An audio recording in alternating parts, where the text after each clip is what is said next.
Okay. Hello, everybody. We are live. This is Palantir Weekly number 12. Thank you guys so much for being here today. We have two special guests with us today. One you guys all know is Codestrap. Another one is Bergen. He's not here yet, but he literally just came right then and there. That's perfect.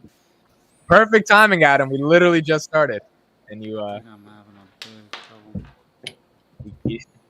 This awkward part where he can't hear us. I hope he knows he's live right now. Lost that. Can you hear? No, he can't hear us yet. All right.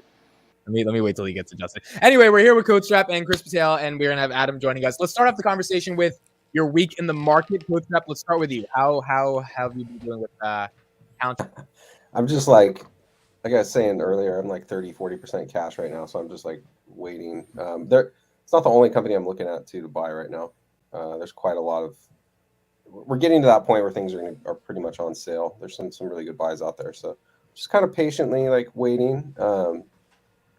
Didn't I would say like you could have predicted something like this. I didn't think it would go to back down to the DPO levels. I didn't think it would get there for sure. So that kind of surprised me. We'll see how long it stays there. Monday's going to be interesting. We'll see what happens, But like I'm not worried. I mean, for me it's just whatever. The markets do what the markets do. And I'm just going to be looking to purchase more probably Monday, See what happens if the earnings suck, maybe it really tanks. And then it's like a generational buying opportunity, so you never know. Adam, can you hear us now? Yeah, I can hear you. Can you hear me okay? We can hear you.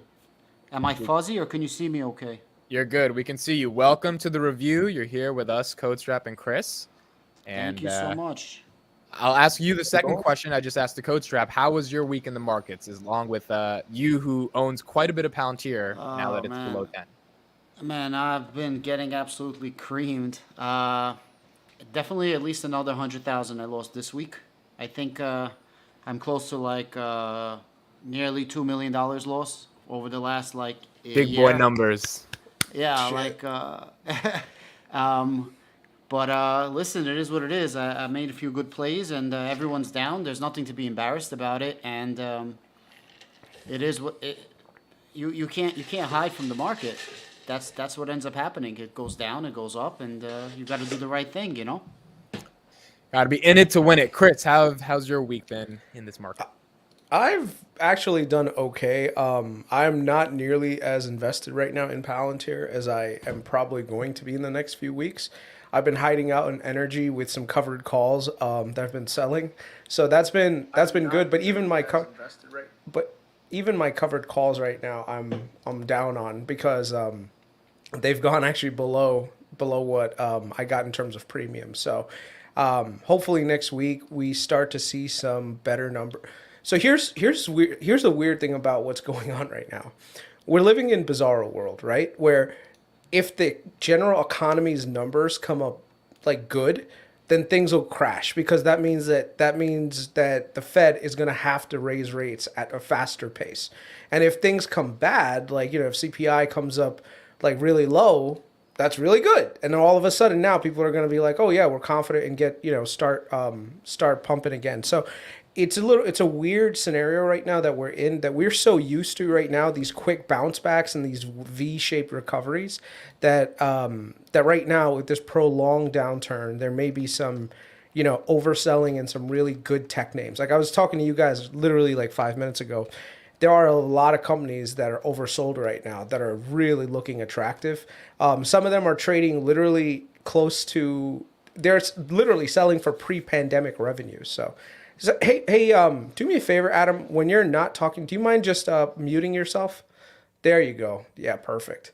Only because like you hear the hissing and stuff in the background. So yeah, I think we're starting to get to the point where it's a good idea to get back into tech. I'm just not so sure we're there 100% yet. So I'm gonna be slowly dipping my toe back in, but I'm not sure when I'm gonna be like fully invested in Palantir again. Interesting. Okay. Yeah, I mean, same thing from my perspective.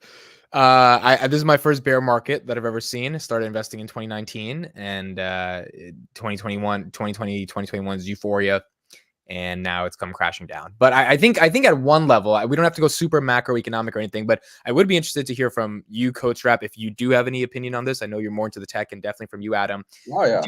Do you think the Fed actually, not that they want a recession, but like they do want the S&P, let's say, for example, to get to 3,800, which is what most analysts are saying is like a true bear market, so that it can rebound back to 500? Because if we got to 500 or 5,000 on the S&P and we ended 2021 at 479, I feel like that would be irrational, like especially because that 479 was overpumped. So do you think these interest rate hikes and is to get to a small level so we can come back roaring in a much more healthier way?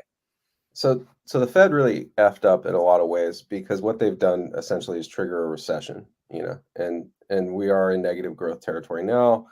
And what that leads to is now you've got a herd mentality that no matter the news, you're not going to see like people jumping in and buying stocks again. These become like sort of runaway kind of phenomenon as people get locked into a mode of thinking that gets into the zeitgeist somehow, and then all of a sudden, all of those things, even if the economy's doing good, people will feel like insecure, and there won't be a lot of buying of high growth, and so you get into like these cycles, and I think that's what we're in right now. We're not going to, I think the factors, the big picture items of the big macroeconomic factors of why we had the downturn, why PLTR kind of tanked, those aren't going away anytime soon. But if you're looking to get in on a like generational buying opportunities, that's all lining up for that opportunity, and that's why I'm still, like I said, 30 to 40% cash right now. I was like, I'm waiting for that, for some of these companies. And I see that's probably how this is going to play out. The other thing that is really screwed up is that, like I was saying almost a year ago, like the Fed was going to be a position where they had to choose between tanking the stock market and collapsing the economy, and they've done both. That's fucking awesome. I don't know how you do that. That's pretty epic. Adam, go ahead. Your thoughts? Yeah. Can you guys hear me okay? There's no Yep, hissing? you're perfect. You're perfect. All right, cool. It's interesting that every single time that there's a bear market, every bear market goes around 10 years. So if you go back to like 1920s, like right around when we had the Great Depression, going back around 100 years, this would be our 10th bear market. And it's an interesting catapult that bear markets, at the very least, except for once, a bull market is at least twice as long as a bear market, right? At least, except for one time in those 10 times. So if you could just, outpace this bear market, whether it's going to be 6 months or it's going to be 2 years, eventually you're going to get a lot of prosperous, great years. And there's going to be a lot of money to be made. It's really interesting. And psychologically, like if something's up, people are like, oh, I want to buy, right? But let's think about Everyone wanted Bitcoin at 69,000. Yeah, everybody wanted Bitcoin at 69,000. Nobody Everyone buys loves the that dip. number. But the funniest thing is, like, if you want to invest in X and you want to buy it at $100, and the fundamentals in front of you, you put a value on that, right? It's $100. Let's say it's going to be $200. Well, your return is going to be 2, right? 200 by 100. But if it dropped right now and something is at $50, well, now your return is going to be 4, right? 200 divided by 50, and people don't seem to understand that. So it's actually great opportunities right now. I'm super jealous of people that are on the side on the side that have money right now.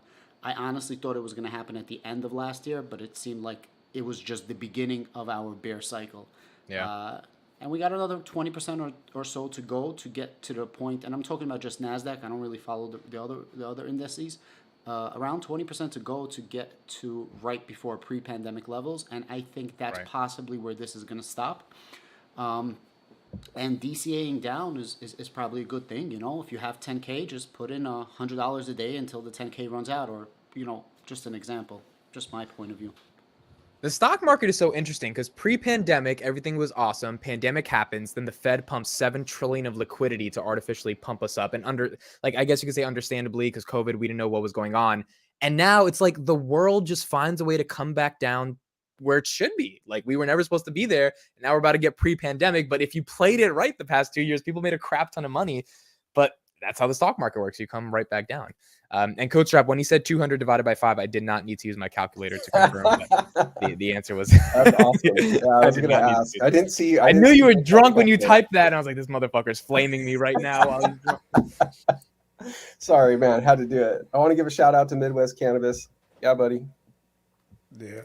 One of the things I do want to mention though is that I don't necessarily know what kind of secondary effects and like we're going to end up seeing from these rate rises. So we know that the rates are coming up, right?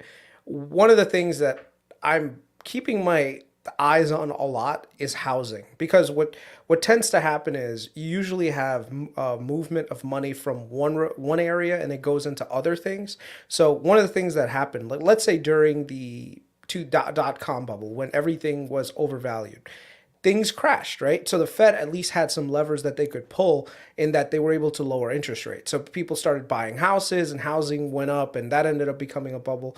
We're kind of in a weird situation right now where the Fed has kind of lowered rates. We've gone up a lot. So now they can't really like pull the lever down anymore. So there's so much housing right now that's really, really overvalued, in my opinion, based on what the current rates are. So if you look at it, if the rates were still, like if the 30-year mortgage was still trading, I mean, you could get a 30-year mortgage for 2.75 or 3%.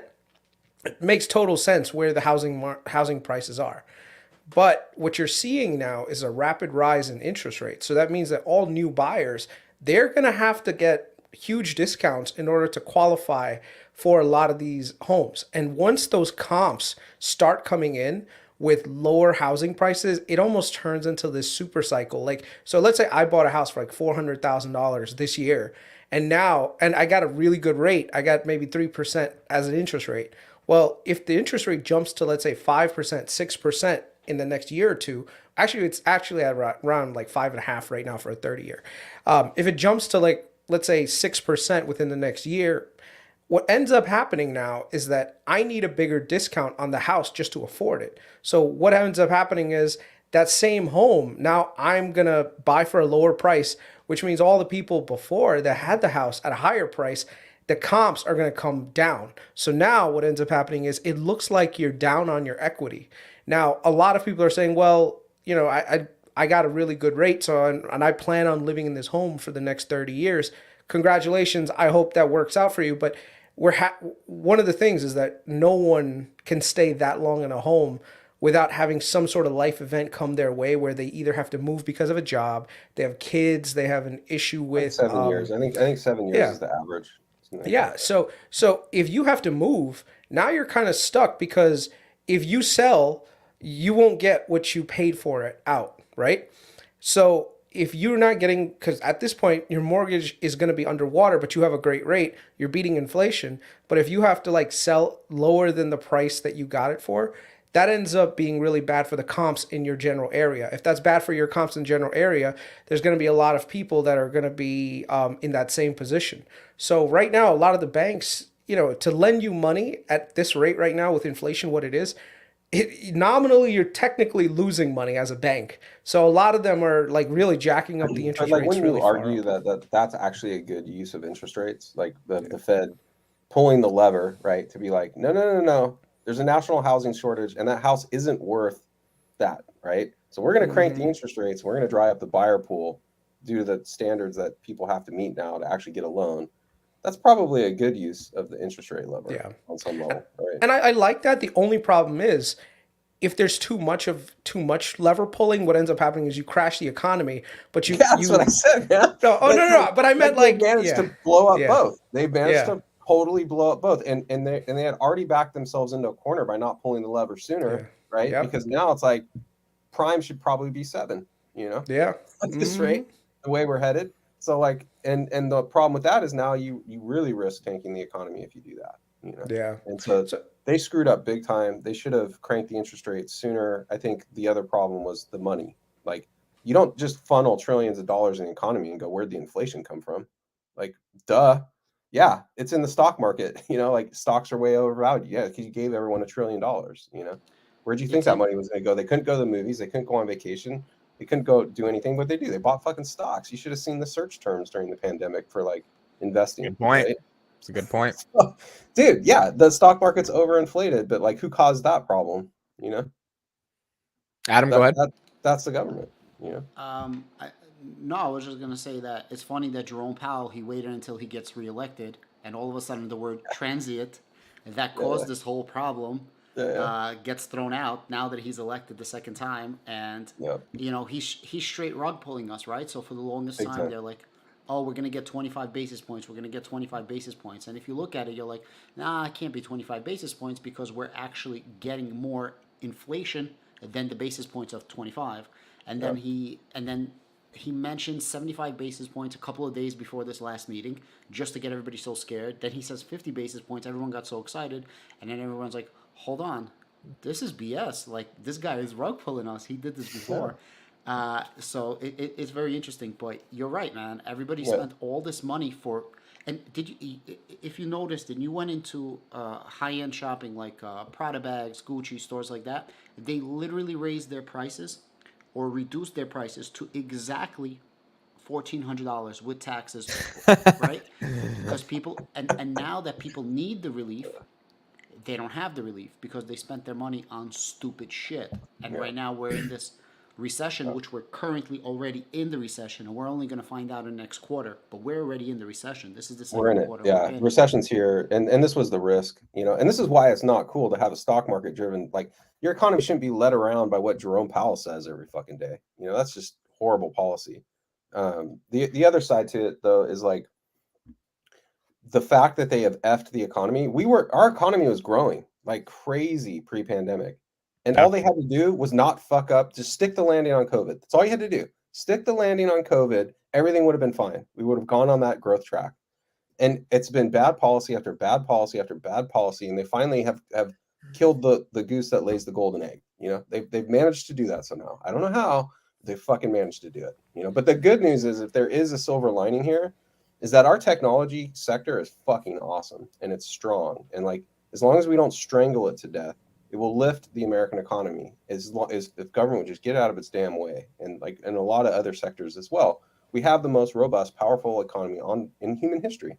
Like, we should be proud of that. We should be stoked. And if the government would just get out of the way and let the market do its business, growth is there, man. Like, we could grow. It's just there's all these really shitty policies that are leading to recession. It's like, good job, boys. Job well done. Yeah, and we're growing way better than a lot of the other economies that are out Oh, there. They're we still always trying to do. recover Oh, from yeah. COVID. So Yeah. we did a phenomenal job after COVID. And the tech sector is amazing because we should thank them literally for changing our entire supply chain and Totally, man. our entire way of doing things. The US literally relied on its innovative abilities to. There was no other country that successfully was able to turn an entire economy to a work from home and now transitioning it back to work from the office. And even that, I'm telling you, this is why the US will, at least in my future, be one of the top countries in the world in terms of growth. I mean, yeah, there are other countries that are growing really fast, but the U.S. still has the most innovative minds there are, man. So I'm like Buffett when it comes to that aspect, where it's like Yep. I'm a firm believer in the U.S. economy. Yep. Adam, are you buying leaps? Yeah, I think I got like 100 contracts for Palantir. Okay. And they're almost all for not all, like 70% of them is for 2024. So I was buying them in the beginning. Thank God I did. I got some short term things that I'm like hell marrying, but it's just not working out. I'm getting clobbered. But yeah, I think leaps are a great way of, once I started running out of money, because I deployed most of it at the end of last year, I just started buying a lot of leaps because you were getting them on 30 cents on the dollar, something like that. So yeah, leaps are great. I got a lot of them. And you just hope that your money comes back before they, What's your strike? I have all different strikes. Where's my phone? Let's get this super chat while you're doing that. Home commercial builder in Florida might take expecting 5 to 8 more rate hikes over the next 12 months and 15-20% reduction in home prices. Yep. I've been telling my wife this for the last 6 months. I'm like, don't get too excited at that Zillow estimate, honey. Yeah, no, the Zillow estimates are ridiculous right now, right? Dude, those estimates don't make any sense whatsoever, man. You can see why they fucked up in their whole thing where they were like buying real estate, right? Like, Zillow's 20% above market normally. So yeah, see, but the funny thing is, Open Door is doing the same exact thing right now. So my question is, what does Open Door have that Zillow didn't? Right? Like, were they better at this somehow? So I don't know. a lot of these, what are they called? AI home buying slash selling companies. There's still a lot. They're very dubious when it comes to a lot of things. So I don't know. But That's one of the data reasons why. quality is dog shit. I mean, how do you know what the state of a home is until you fucking inspect it? You know, like Exactly. that's just a data quality problem. Like, yeah, you're gonna fail with that. The data quality, duh. You know, Yeah. like Another super whoever- chat. This is a good one. The recession, the unemployment rate is 3.6%. We added 428,000 jobs last month. If we're in a recession, how long will it take before the unemployment rate starts to spike and the Fed will U-turn? So like, there should be more unemployment, right? If we get into like a real recession, We're Or paying is that- people to stay home, bro. Like that's an easy answer to that question. Stop paying people to stay home. Unemployment will, dude. We won't have that problem. You know, it's not just unemployment; it's underemployment. Like the unemployment rate. Stop crying about that. Cry about the underemployment rate. How many jobs are unfilled right now? Well, that's my point. If there's 11 million jobs that are unopened, can we have a real recession if we have that much demand for? Yeah, you can. That recession just means your economy is not growing. Your economy's shrinking. That's Okay. one of the reasons why we got destroyed because Yeah, the job unemployment time. is so low. People are like, oh well, there's no reason for him to not raise the federal fund rate. But yeah, it's like Codestrap said that there's like a wage spiral right now. So Yep. job openings to jobs is 1.9 to 1, right? So Right. let's say 2 to 1. And because of it, supply and demand, so people are getting paid a ton more money. The problem is like let's say I'm Walmart, just for example. I hire Ahmet. Ahmet is like, okay, thank you for my $20 an hour, but I need a raise because everything is more expensive. So they're gonna say, okay, I'll give you $22. But if I'm paying you $22, that means that I need to charge Codestrap an extra 10% on all my Yep. goods, and then Ahmed also has to pay the same 10%, right? Because he's in the economy. Then Ahmed says, hey, listen, can I get another 10%? There's no problem. I'll raise it another 10%. And that's what just keeps going on and on and on. That's Yep. why pricing power right now is great. Companies like, I think like Nvidia, things like that are going to be great through all of this. But Yep. yeah. The best way to think about this is like economics is a game, right? We all agree to play. It's a huge game at our scale. But like if it was a small scale game, it's like you're on a desert island, right? Your first priority is like to get water. And then like your second priority is to get a house, and some shelter. Then maybe you start figuring out food. And then the economy just builds on that. Like some people get better at making the food, and other people get better at harvesting the water, and some people get better, and you're all trading for that value, right? But if you start fucking giving people money, no one's creating value, right? And that means your economy will just go to shit because everyone's staying home, getting drunk in the hut instead of going out there and fucking doing the work, creating the Right. value. It's a way to get people to do the work, right? That society needs to function. It's just a Yeah. game. And if also, you reduce it to games, yeah. you realize how stupid it is to pay people to sit on their ass.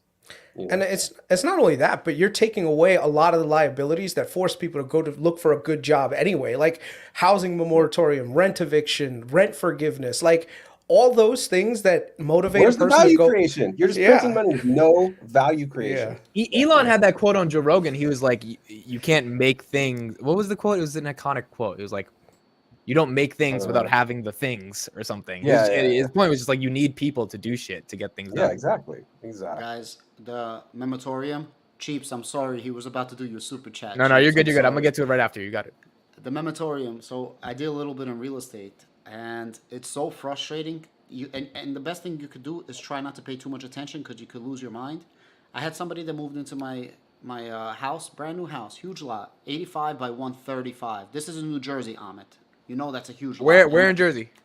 By the Rutgers area. Oh, that's not bad. I went to Rutgers for college. That's great. There you go. Right.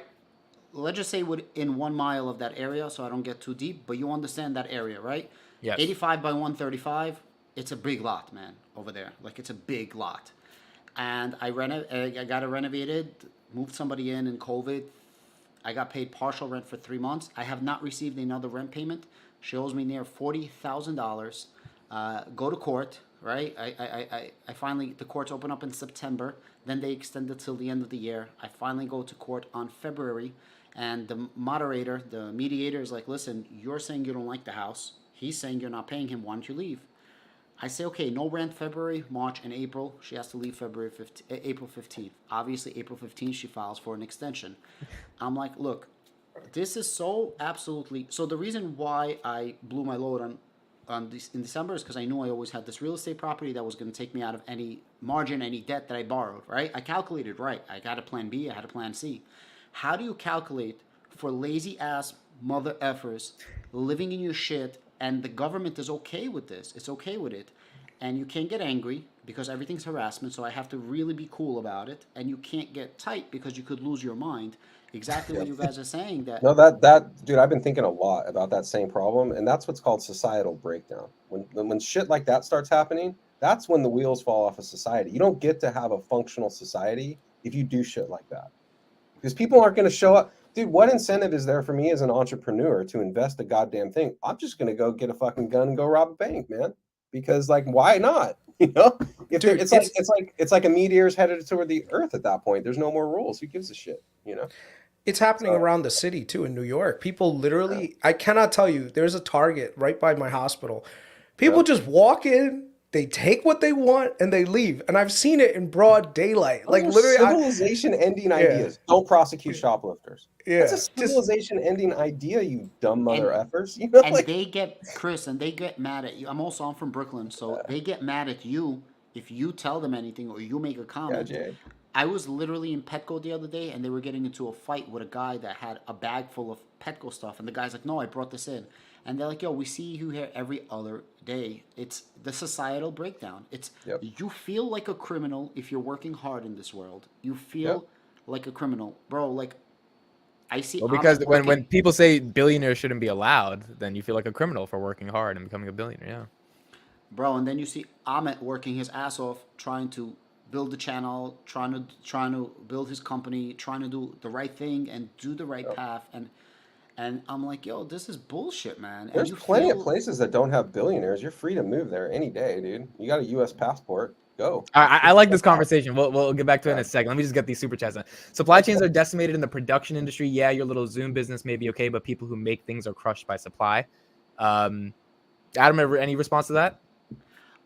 Me? No, you guys can respond. These are my people. You can respond in this one. I respond. They hear me all the time. They don't want to hear me no more. Well, so we have to not only solve our own supply chain issues, but right now we're dealing with the whole issue with China, right?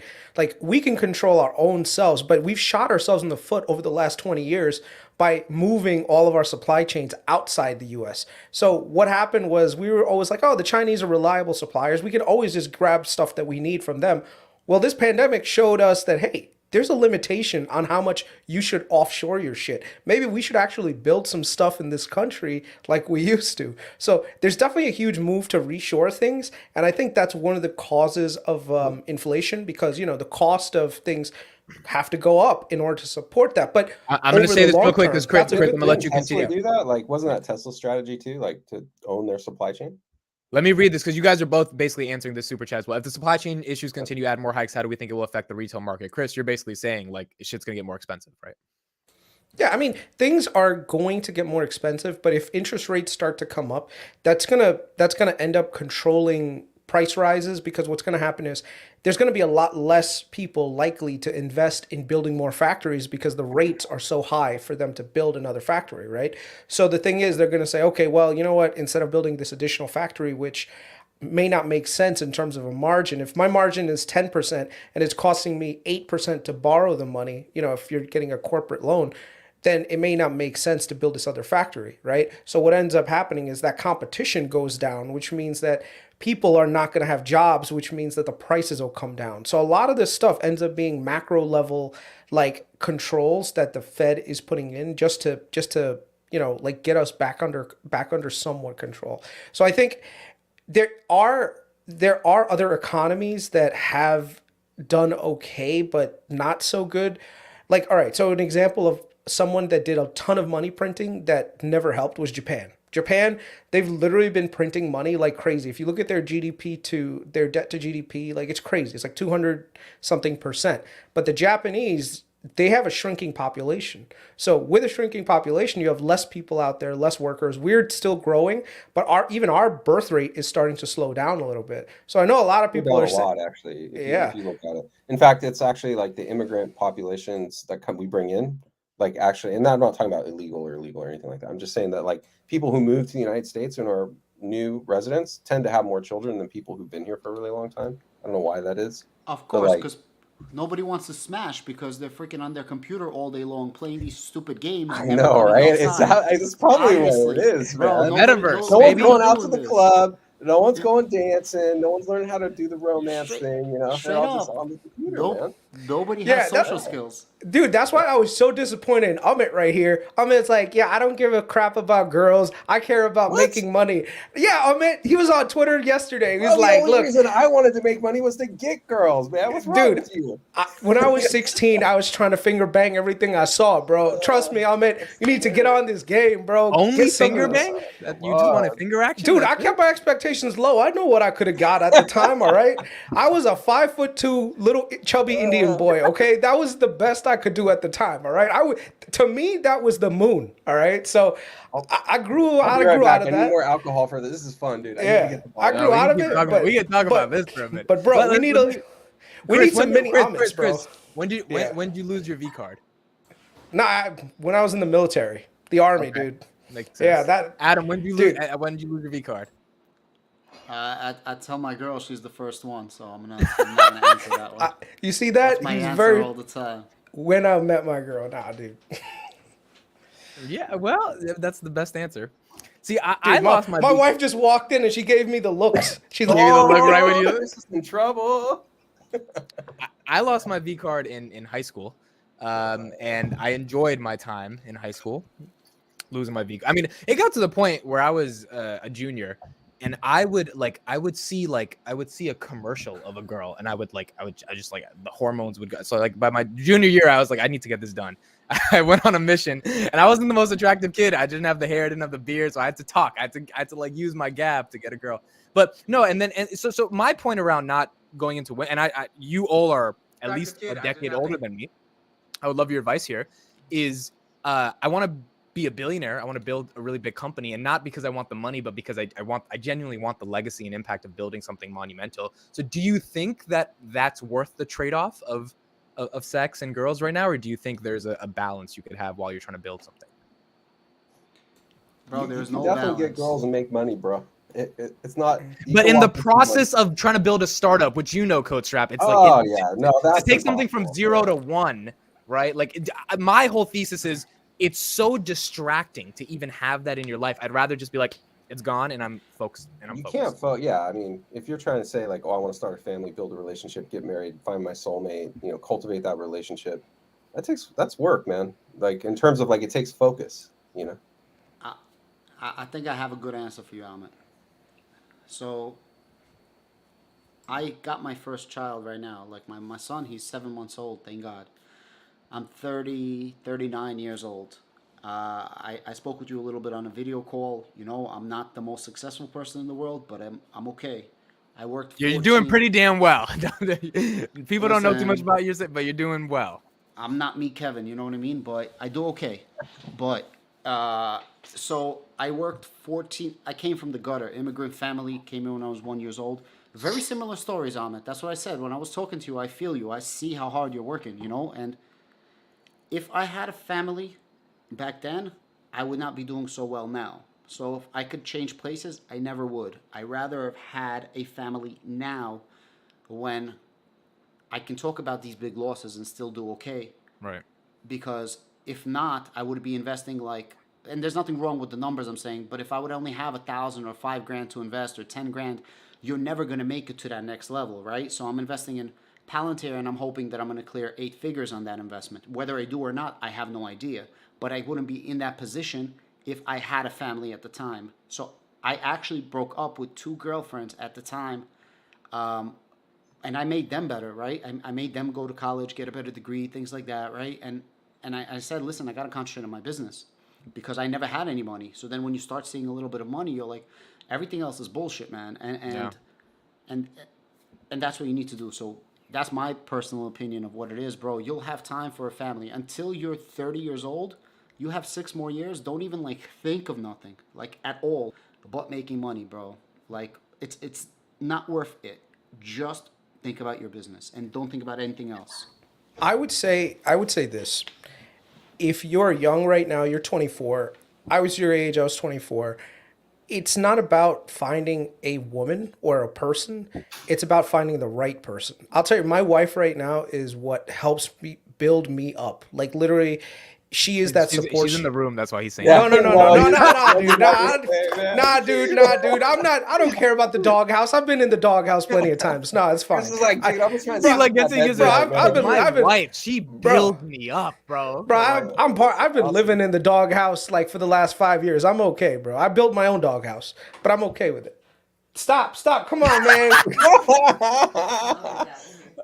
Chris getting taken out on a live stream. I don't care. Now, Dude. So you gotta find the right person who will help you build yourself up a little bit. Now the thing is though, in order to get there to find that Miss Right, you gotta go through a lot of bad stuff. Like I'll be honest, I went through my phase where I was dating around a lot. Like basically, I don't have time to go on a date, bro. Like I don't care about going on a date or going to the club. Like on a Friday night, why am I doing this podcast? Like it's like I don't want to go to the club. I want to do this. That's fine. You have to find that right balance where you can actually make your life enjoyable. Because guess what? The one thing you're not gonna have again is this time to do a lot of this stuff. Dude, I'm 37 right now. There are parts of my body when I wake up that didn't hurt when I was 24 years old. I was able to recover. I was able to be on the go. And the thing is, right now, you still have a golden opportunity to find a lot of great girls that are out there. When you turn a certain age, you really get limited on who you can pick and who are going to pick you, right? So I'm not saying like go out there and just, like focus on women and do that, but also keep in mind that there are other people out there, especially women that are very entrepreneurial, that have a lot of the similar interests that you have, that may help you build yourself up to that second level. You look at a lot of these successful entrepreneurs, they had some really strong women behind them that helped them get to that next level. I mean, eventually they left them and took half their shit, but whatever. That's not the point. Just remember, I have a conflicting viewpoint on that. I'm going to say very, very carefully and let this really go through your brain. For every single moment, whether it's a minute, an hour, a weekend, a night, right, or a weekend getaway, that you're away spending time with this woman, somebody else is working hard and taking your fucking shit. Just remember that. Yeah. Until 30 years old, don't worry about shit, but making your money and getting yours. Because I promise you... There's a trade-off to that, which is, do I want to follow a guy who like is by himself, has no kids, has no wife? Like I kind of, when I look at stuff like that, like sometimes people will see it, As a Codestrap, as you're saying, if you get some notoriety, but you don't have like a social persona to you in terms of a family, do people want to actually care about? Yeah, I mean, who's going to follow you? You're gonna get. I mean, you might get 10 of the smartest people in the world to follow you, but you can get 10,000. You're going to get 50,000, 100,000. Hold on, follow you. What do you mean? Like what? Who? As a leader. As a leader, like who's going to come work for you? Scale your business. Yeah. I want to scale this business. I'm going to be a billionaire. Well, that means I need tens of thousands of people to come work for me, right? I have to be likable on some level. I have to be relatable on some level. And I think that does help some personas, like in some cases, because it does make you more relatable to the average person who's out there who does have a wife, who does have kids, right? Or by the way, my plan was 28. My plan was give me 4 years to build something, like really get a foundation. 28, 29, I really start to, unless I find the perfect girl in the next couple of years. But again, I'm kind of stopping. Hey man, I got married at 22, right? And you got married at 22? Yeah, I've been married for over 20 something years now, man. It's crazy. So, where did you find this, college or like how? Where? We met at the local bar, man. Like I grew up in a surf town. And like all social life revolved around the bar, kind of after surfing and all that kind of stuff. But anyway, I met my wife at the local bar, and a friend of ours hooked us up. And man, we kind of fell in love like day one, And like I was actually leaving the country. I went to Indonesia. I was on a surf trip. I went to Indo and Australia for like 3 or 4 months, and I ended up coming home early to be with her because I was like so in love with her. I was just like, dude, I gotta get this girl, man. Wow. And like I ran a startup. When I did that, it was fucking hard though, man. Like all the things you're talking about were like insanely hard. Imagine coming home at like 2 a.m. every night, and like you don't see your wife at all, Like that's I think hard. that's Adam's point. Is like there's the trade-off, Yeah. but I also get Codestrap's point, which is just like to be a more likable person, you got to be sort of a family figure. I think there's one or the other could be, it could Well, be no, both. Or it could I be mean, both. there is a benefit to that experience. Like there is a benefit to me having gone through the experience of having someone that I love that much that is more important than business at the end of the day. Right. Like I think it gives you a different perspective. It makes you not all like you might see other angles that other people might not see. That'd be the way I would put it. So yeah. Let me go back. Chris, go ahead. Last thought. Yeah, I was going to say, let's go back to Palantir. I was going to say, Well, I was going to go back to the initial conversation before Palantir, even maybe for like 5-10 minutes.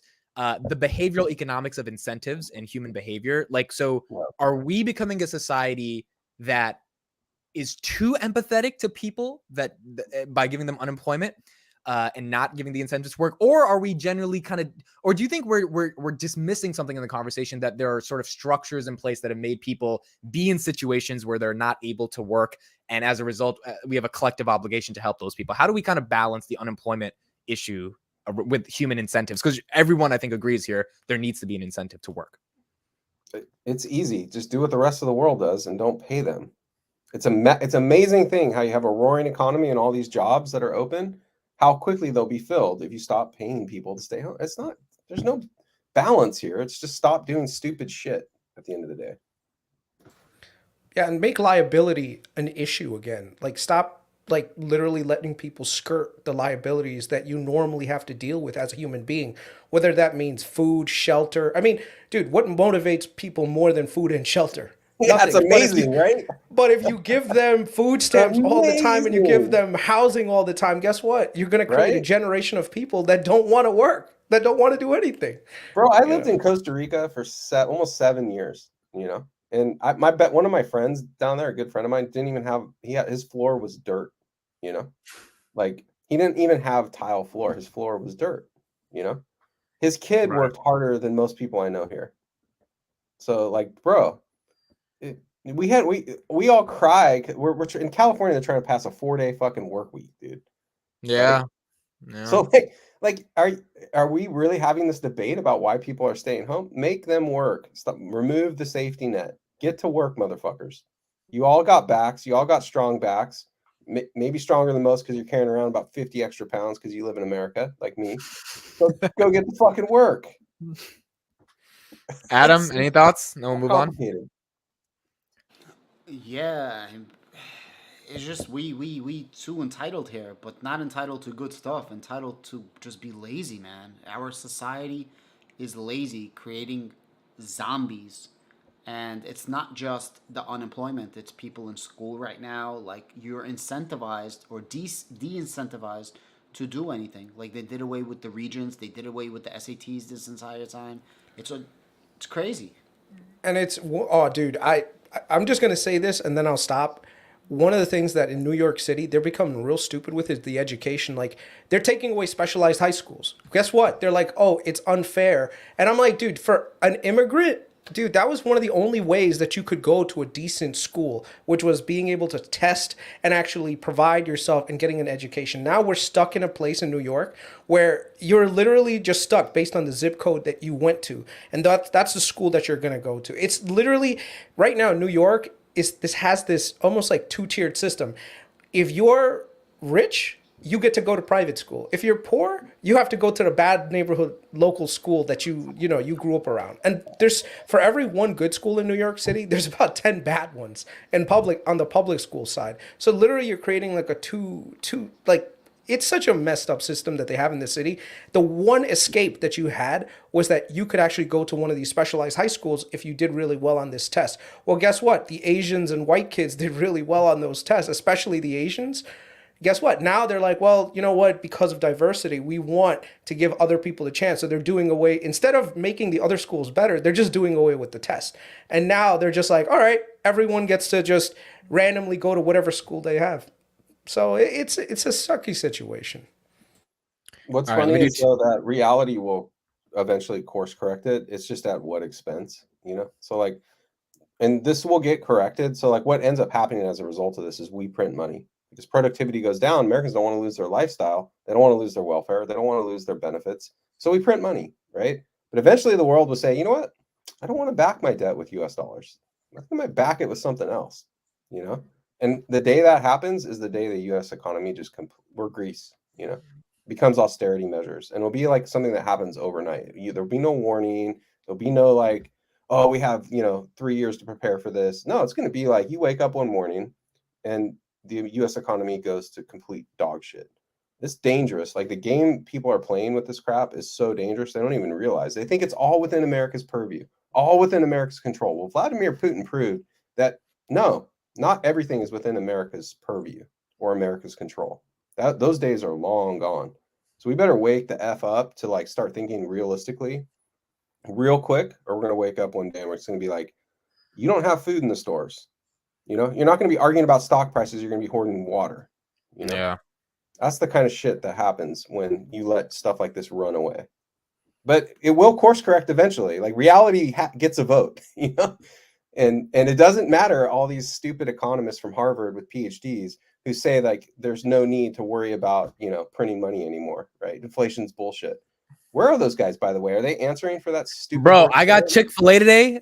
The sandwich was like 50 cents higher. I was like, fuck these motherfuckers. Like I saw it on the app. I was like, damn, bro, it used to be $4.30. Now it's $5.09. I was like, shit. Dude, pizza is $3 a slice. What the hell? Man. Yo, tell them how much that pisses you off, dude. Come on. It's supposed to be like 130, 150 max. Chris, did you see the dollar pizza stores, and now they say it's $1.25? Did you see that in New York? Oh, dude, I don't know how the heck. Those dollar slices, I used to live on those dollar slices, man. They're gone. You can't find them anywhere. Let me get these real quick. If you hit your marks, cash in the bank, who gets the Lambo first, you or the wife? I don't want to marry someone who wants a Lamborghini because I don't want a Lamborghini. So I would hope that like we're not super materialistic. I would want a Tesla, though, because I want to save the environment a little bit. All right. Exactly. Get rid of welfare for life. Yes, that is correct. Now, let's get into some Palantir. First of all, Adam, I know you had some questions for Codestrap. We'll get into those in a second. But big thing was Codestrap did an interview with the chief architect of Apollo, which was phenomenal. You got to talk to Greg DeArmond, I believe. Yep. For this, in the most simplest way, can you explain to us what is Apollo? It's a novel way to approach software deployment at very large scales in which you're not just deploying a artifact of a build, but you need to deploy an entire system, right? And right now, when we approach software deployment, we think of like, oh, I'm making this artifact of a build, and that's just going to go out somewhere, and magically all the orchestration of all the things that are going to work with that new thing are just going to magically work, right? But they don't. They break, typically. And Apollo is a novel approach. They use typically what we kind of refer to as an inversion of control technique to manage the risk associated with the update and push that out to the environment that's receiving the update, rather than centralize it in the build system. What does that mean? Everyone's probably going to be like, I don't know what the fuck that means, bro. It just means that they can allow companies to deploy, how do I put this? They can ship more value for a company, and they can reduce the complexity associated with really like complex software, right? Or they can also reduce the complexity associated with edge AI, which is going to really kind of open up Pandora's box in terms of the amount of places we need to push software and under what conditions. So Apollo is also an edge AI enabler. It's like it allows when you mean ship software, you mean like if Netflix is shipping a new feature, right? And like they have engineers in the back end that have to ship the thing internally before it goes to consumers. So like Netflix's entire product management teams would theoretically use Apollo to like actually get their tech centers. They're not going to use it. What Netflix did is they have technology centers of excellence that create something like Apollo. They actually have their own way to deploy to like smart TVs, and it's a lot like Apollo in some cases. They wouldn't need to do that if they had Apollo. They could just take Apollo and do that. But how many Netflixes are there, right? There's exactly fucking one. And you ain't it, bro. So what is every other business out there who's in this space going to do when they want to do these things? What are they going to do? They're going to fail, is what they're going to do. That's typically what ends up happening when they get really complicated service orchestration problems, and also really large number of targets in which they need to ship edge AI to. They just fail. They're not able to deliver on that. So you have this like huge amount of people who aren't FANG companies that want to be, that have FANG company problems and can't solve them. That's most of the world, you know? And so Apollo is unlocking this opportunity in order to be able to kind of let other companies compete with FANG companies. I guess that would be like the best way to kind of think about it, is like they're handing them a super uber powerful tool that can let them do things that FANG companies can do and only FANG companies can do today. Does it That's a better increase way the to think TAM about for Palantir, you think? it. Oh, fuck yeah, because everyone has that problem. Like, if you don't have a data analytics problem, you sure as shit have an Apollo problem. I promise you. Mm. So yeah, it's got a larger TAM than Foundry, in my opinion, and Yeah, also no, in their opinion. You know, yeah, and a lot of the stuff that's coming out right now, a lot of the new technology, whether that be in healthcare, whether that be yep. in logistics, everything is about making things smaller, but then also making it smart. So you have all types of sensors right now being integrated into different platforms.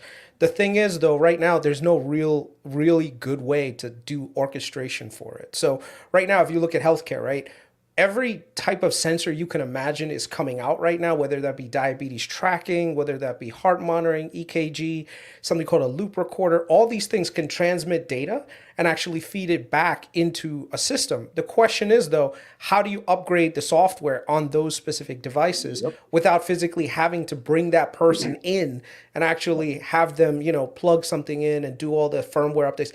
Everything is about doing things over the air in a low data environment, and also to do it as, how do I say, like in a very simplified way, and being able to orchestrate it at a huge massive level. So I think right now Palantir, if they can pull this off and they can actually convince these companies to actually use Apollo, dude, that would be huge in terms of total revenue. I don't know what the revenue model that they would have, which is like, okay, you pay either licensing for Apollo or on a per device basis that you pay a certain price for it. Like, I don't know what business model they have for that, but dude, the TAM for it would be huge.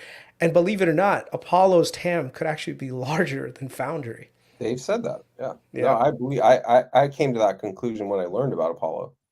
At my work, I got to meet with a couple of those people you saw in the demo day they put out there, and I got access to a white paper, but when I saw it, I was like, wow, you guys, the only way you could solve this problem is by doing it. Like the only way you can actually, and doing it over a period of years. They had, I think, 2 other iterations before Apollo that failed, and like you can't make a product like that overnight. Now that Yeah. doesn't mean they're the only people that can make that product. VMware has a very similar offering, and they figured out a monetization strategy that works, which is like, we're offering VMware Cloud, and we're also going to make this product available in every cloud provider, and you can try it today. It's not cheap, but it doesn't need to be cheap. Um, Execution is everything. You could have the best tech, but if Apollo sits there on the shelf while VMware is out there eating their lunch, it ain't going to matter. So it's not always about the tech. Some Can part of we it liken is. Apollo to getting app and OS updates from the App Store, but for enterprise software over a wide variety of devices and machines? Yeah, that would be a good way to think of it. Exactly. Connection paths. Okay. Yeah. Adam, yeah, the questions you had for Codestrap or any sort of things you wanted to ask? Yeah, fascinating what he was saying. Actually, I just want to say, do you do any development work coding for cryptocurrency at all? I did like a year ago. Well, actually, going back to 2018 is kind of when I started.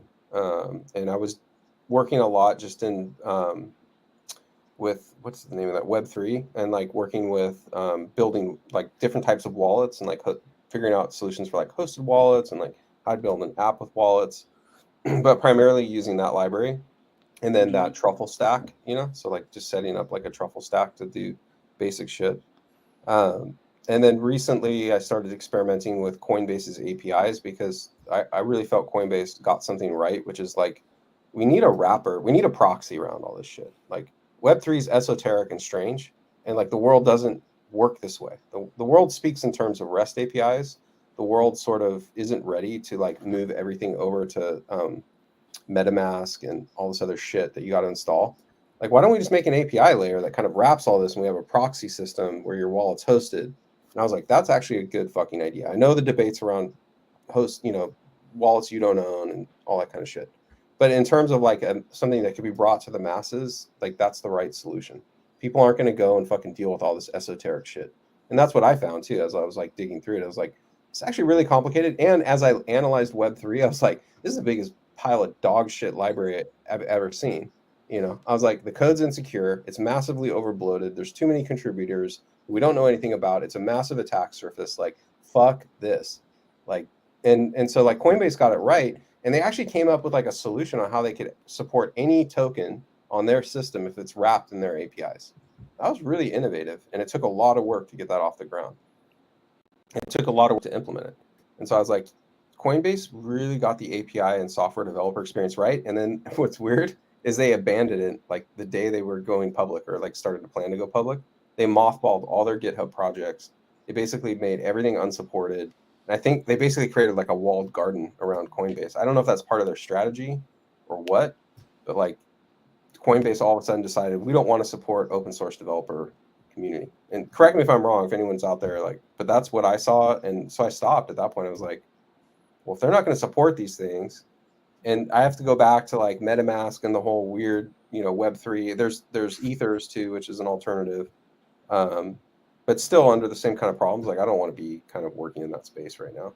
I want to wait.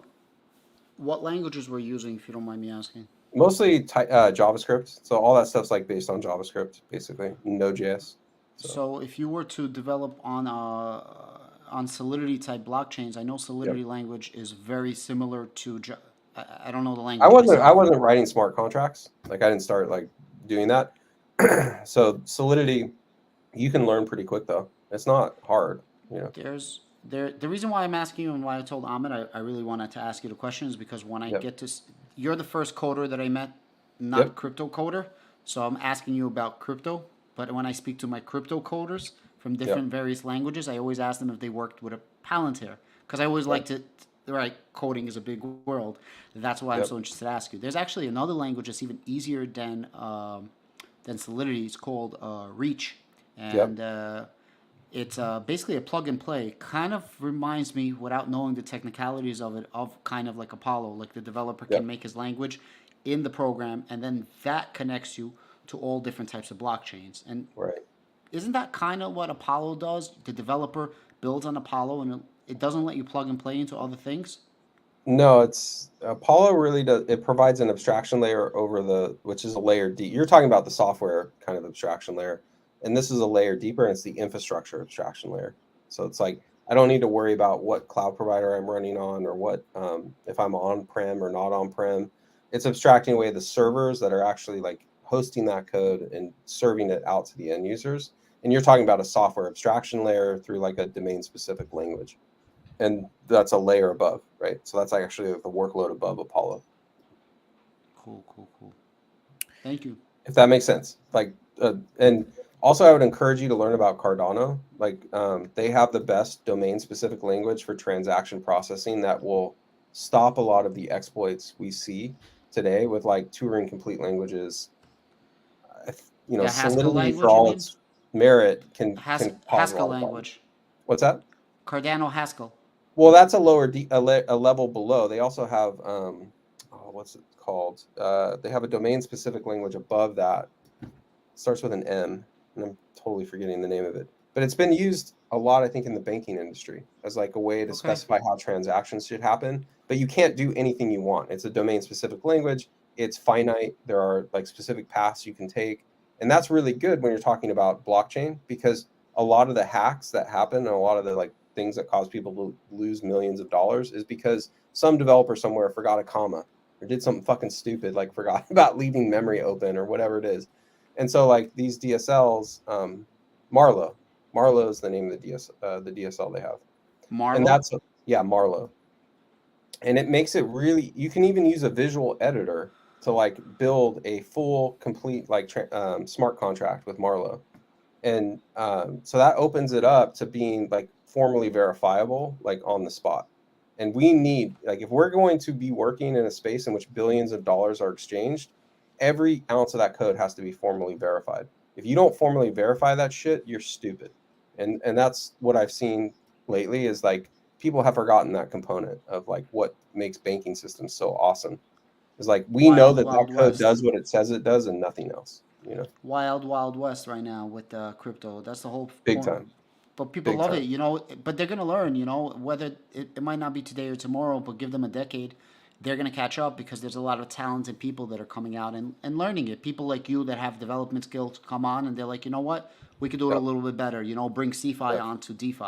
I yep. actually think Palantir is gonna get into the crypto space really big time in the future, I hope they do. Yeah, specifically helping not in the DeFi but meshing CFI into DeFi, like central yep, finance into DeFi, and specifically possibly if governments want to adopt it with CBDCs and everything, because the government, right? It just makes yep. sense, and that's You kind of why have I to, right? think. If you want widespread adoption, like it's not gonna all the bullshit around cryptocurrency about it being censorship resistant and we're a bunch of hippies here to fight the government. Like fuck that shit. That ain't happening, bro. Really, really, that's not the point of crypto to be ultra libertarian. It's That's not. that no, that's the ideals of the people who are in it, but the reality is that the government hacks internet backbones and has bombs and bullets, motherfucker. Your ideals are not going to stop that no matter what you say. I don't care how great your technology is. Like if I So can then, hack your so internet then, what's the backbone, value of a decentralized currency if the government still has I bombs? think the value would come in the ability to have, instead of having a trust model that's built around a central authority, is to have one that's built around consensus. Why does that matter? Well, Tim Wagner, who is the inventor of AWS Lambda, has written several articles. I really encourage you to go out and research Tim Wagner's articles on this. He's done a 4-part series on this entire subject. This motherfucker is smart. You think I'm smart? This motherfucker's really smart. And he's been talking about why we want to combine centralized IT, which you're referring to as like the central blockchain stuff, central databases, with blockchain. And it's because we can do things that are verifiable without trust. So you can't cook the books. You can't hide where a part came from. You can't hide where money came from. We have transparency in the system, but we get the benefits of a centralized database for transaction throughput. So we use blockchain for what it's good for, which is basically trust through consensus, the Byzantine generals problem. And we can use central IT for what it's good for, which is transaction throughput. So definitely, if you guys are interested in this, you're someone out there, read fucking Tim Wagner's articles on this. He has written like what I consider kind of the seminal work on this topic. So it's out there on Uh, LinkedIn. if I could just add to it, Amit. Yep. So there's kind of like a civil war within the roots of cryptocurrency. Very much what Codestrap was telling me, and I'm kind of in that world. So it's F the government, everything is DeFi, we don't care about CFI. That's one way of thinking about it. Then there's a second way of thinking about it, which is my way of thinking about it, or my personal way is I believe that the whole point of DeFi is to solve one CFI problem. But at the end of the day, you need to take a CFI and be able to build it on a blockchain rail or bring CFI to DeFi, which is right along the lines of what Codestrap is telling. It sounds like that's what he's saying. Yeah. So there's benefits of everything, but at the end of the day, how does the government control DeFi? It's very, very simple how the government can control DeFi. They cannot control DeFi once you have an on-ramp or off-ramp. So they can't control this. The government cannot control this, but the government can control this, and the government can control that, on and off-ramp. Why? If you are 100% DeFi and you don't believe in fiat, the government can't control you, because I could pay you Amit, you can pay Codestrap, we could develop our own programs. Nobody would ever stop us. The second you need to trade that for fiat or somebody does not accept your cryptocurrency, you need to off-ramp. When you off-ramp, you need to off-ramp through central exchanges or through a median between me and you. Most people, 99.9, are going through central exchanges, with the biggest majority of it going through Coinbase. They can blacklist certain wallets. So when people are like, oh, they want to censor crypto right now because Russia is trying to circumvent sanctions, which is bullshit. You can't circumvent sanctions with Bitcoin. It's not enough transaction value. But let's just say that. The only way to circumvent the circumvent of sanctions is to legalize so that you can regulate, so that you can blacklist on-ramp and off-ramp wallets. So in other words, I know your wallet, Amit. I cannot control you if you're doing in DeFi. But once you want to take your money out, I can control where you're coming out. So I could tell the exchanges, block this wallet if you ever see it.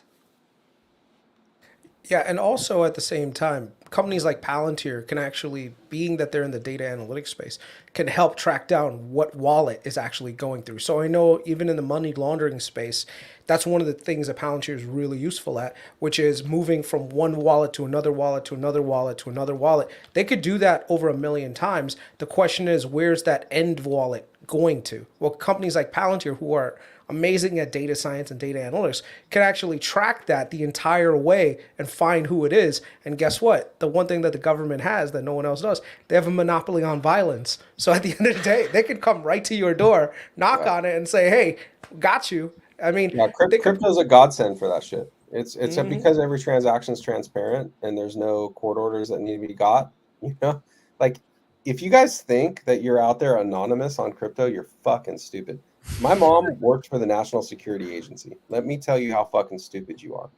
All right, so like, no, it's a godsend for law enforcement. It can be used to track you down. It is not a all this stupidity about like how it's going to stop governments from doing what governments do. It's like, no, you just handed them a roadmap. Good job, assholes.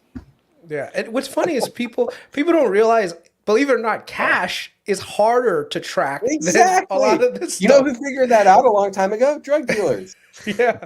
It's a good point. It's a very Yeah. good point.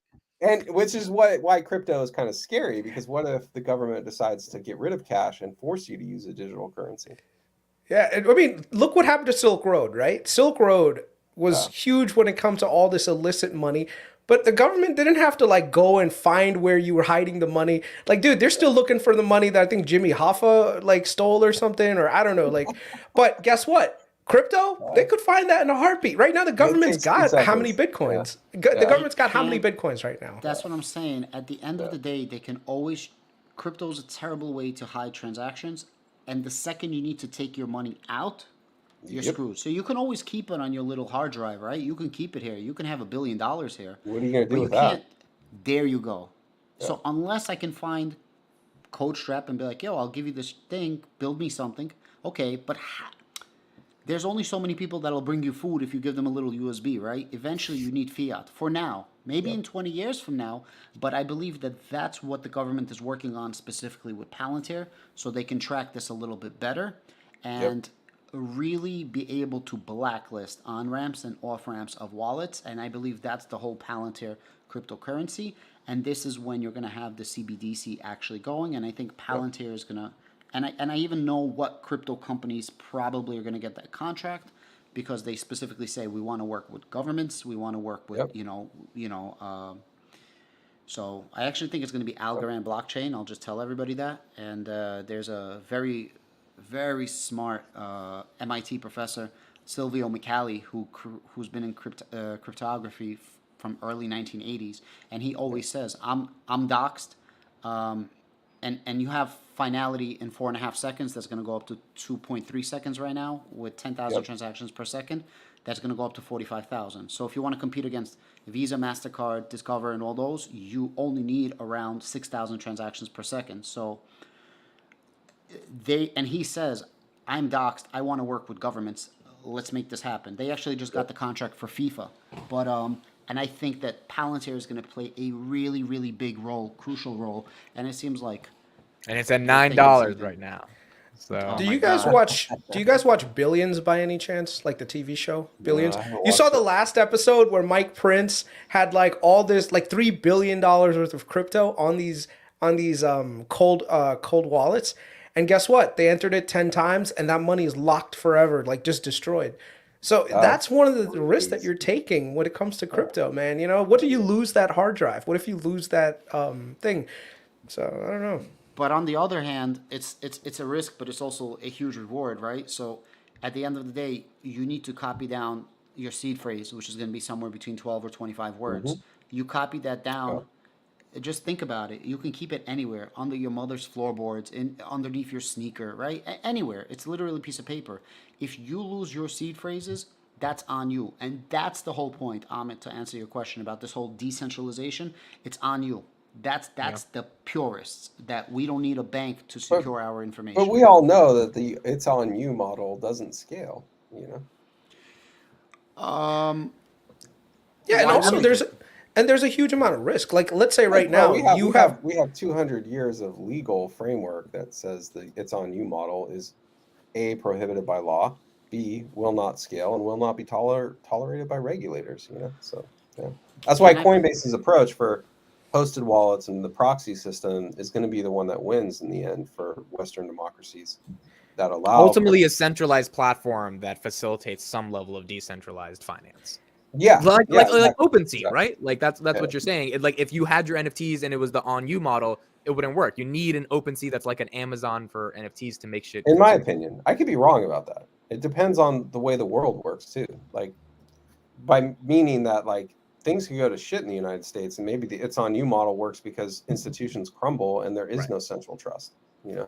So I also believe that you need a central. I'm not a purist in DeFi. I believe it's very Yep. necessary, but I do want to. I'm a capitalist and I want to make money at the end. So there has to be a way to mesh it. But I want to play devil's advocate, Chris. So you're saying that it's very dangerous because the guy. Let's use that for example. $3 billion, right? He lost in billions. You're saying that's a bad thing, right? I'm not saying it's a bad thing. I'm saying that if you're thinking about like the average person, right? Like let's say I have $40,000 in crypto on a cold store wallet, right?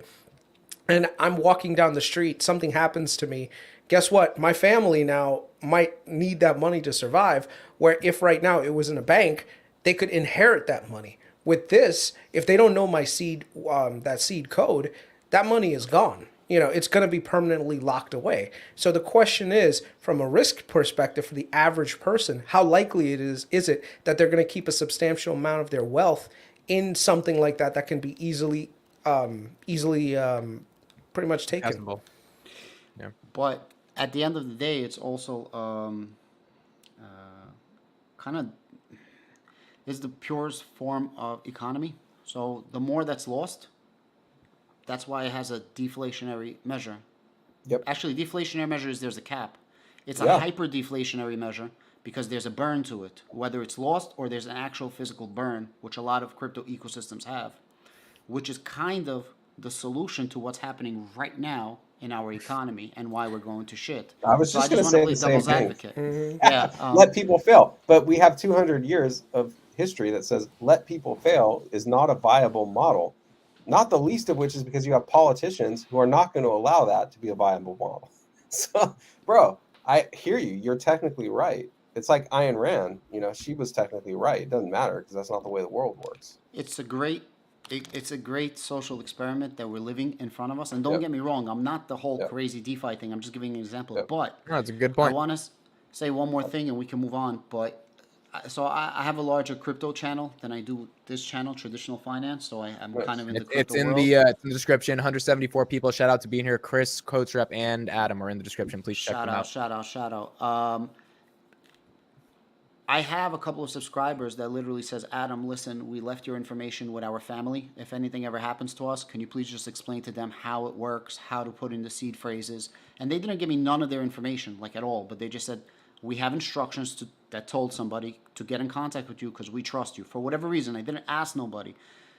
But you have to have a plan B. You have to treat it as if it's money in your safe deposit box, which you should never keep, which will also get taken away.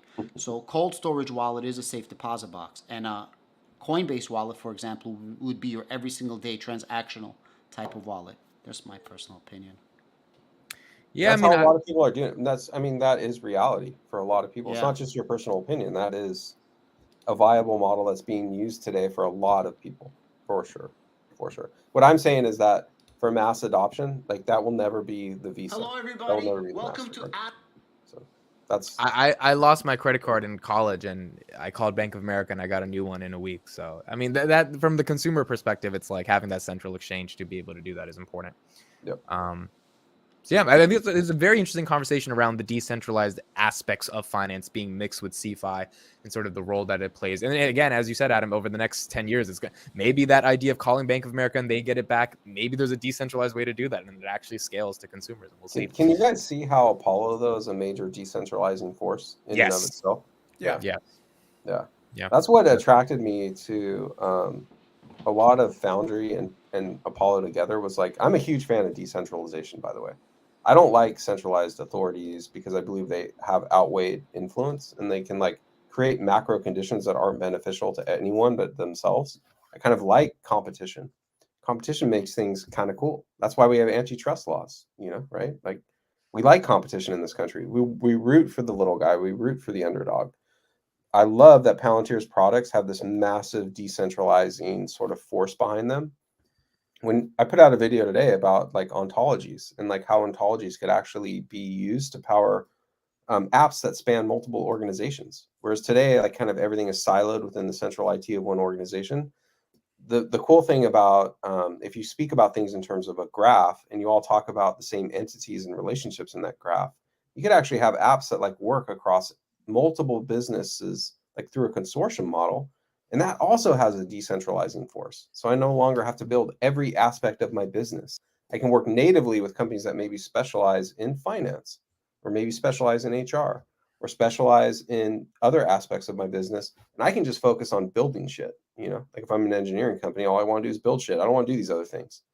So Right. one of the interesting things about Palantir's products, and I think it's in line with crypto and why they're probably going to, I feel they're very well respected, is that they are decentralizing. People often look at them as the big bad wolf because they work with the government.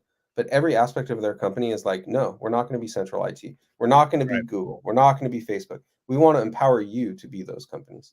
And it's woven into their DNA and it's woven into their product. I think it's like something that's often missed by people who look at Palantir. They don't realize that. Do you, Coach, I have a question. Do you think Web3 has to be huge in the next decade for Palantir to be huge, or can can Palantir still win even if Google and Facebook and YouTube and these centralized authorities still command the world's attention and have power over the next decade?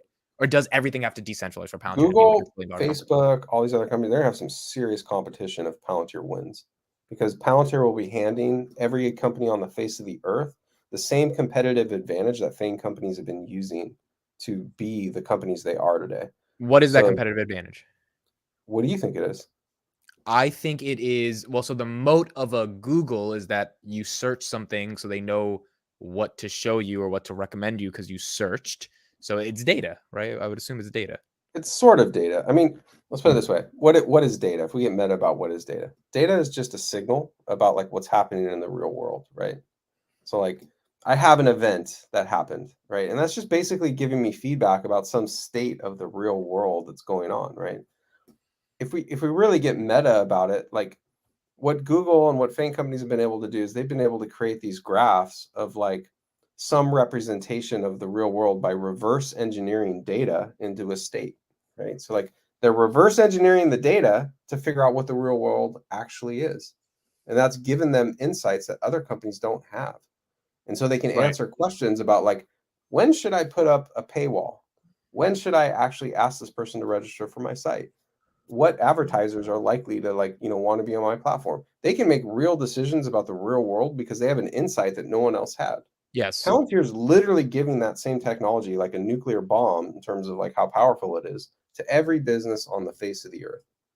And that's going to erase a major competitive advantage these companies have. But I'm confused how that, like, if they're not giving the search data that only Google gets because you search it on Google, how do they give that to all these other Through companies? this consortium model that I'm talking about, where we have an ontology layer that results from the combination of hundreds of businesses working together on Foundry. Which is the network effect, right? It's the network effect. Exactly. And do you see that one day beating a Google, or do you think that's a little hard? Yeah, it will take a baseball bat to that company if it's successful. The flip side of that is that there is a general artificial intelligence that replaces the marginal worker, and the tools that Palantir offers are no longer needed. But I kind of look at that as a 50-year time horizon. But do you like, do you think Palantir could still be big even if that baseball bat doesn't hit Google? Or do I you think think Palantir is already big. So like to me, like a company like Palantir actually even being in existence is so fucking unlikely.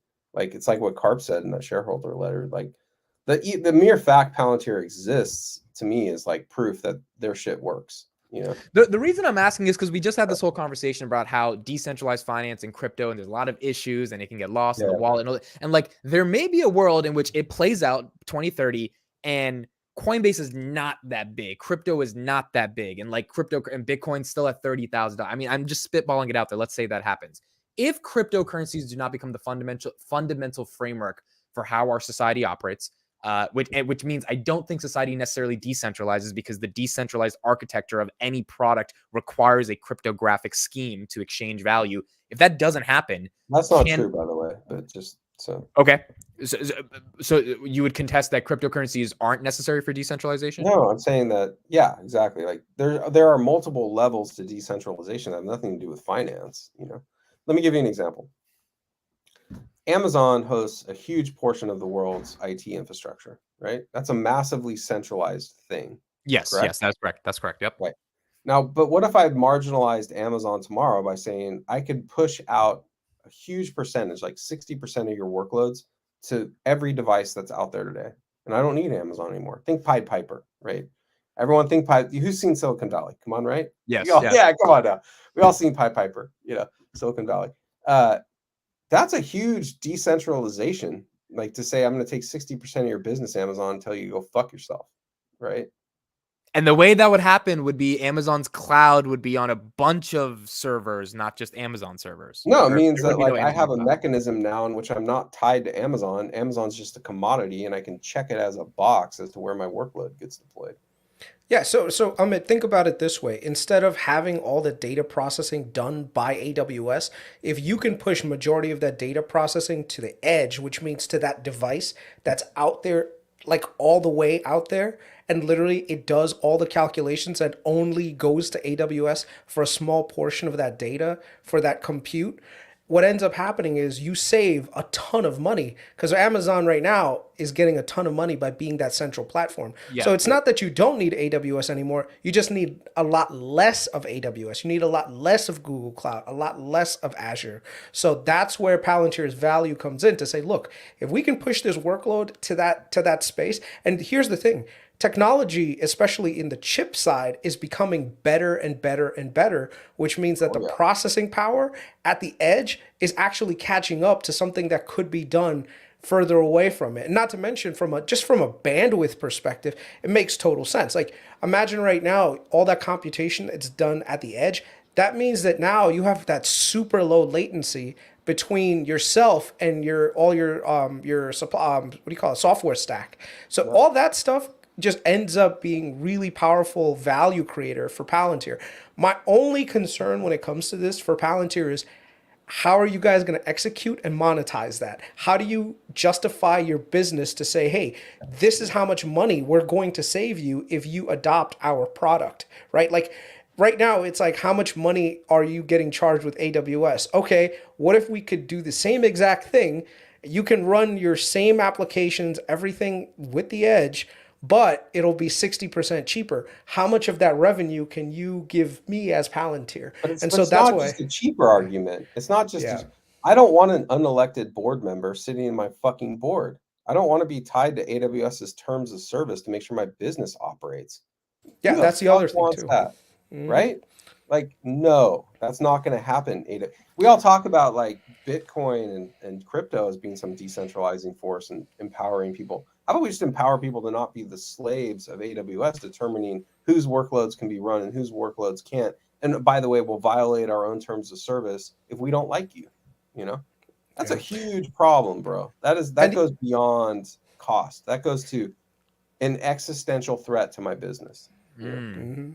And the other thing is you need right now multi-cloud architecture. So some clouds are better at doing certain things that other clouds are not, right? So you want to have that want that interoperability also. So how are you going to do that? Well, that's why that Sky compute layer is going to be the next big thing, right, Codestrap? Yep. So Codestrap, you're not talking about decentralization in terms of like Adam here real quick. Yeah, go ahead. Adam, you got it. Oh my God. Fascinating discussion. It was fascinating. I'll tell you why. Like you could see my face. Like it just hit me. I didn't understand what Codestrap was talking about or decentralization. I had no idea what he was talking about. I was trying to figure it out. I was like, let me just try to figure it out.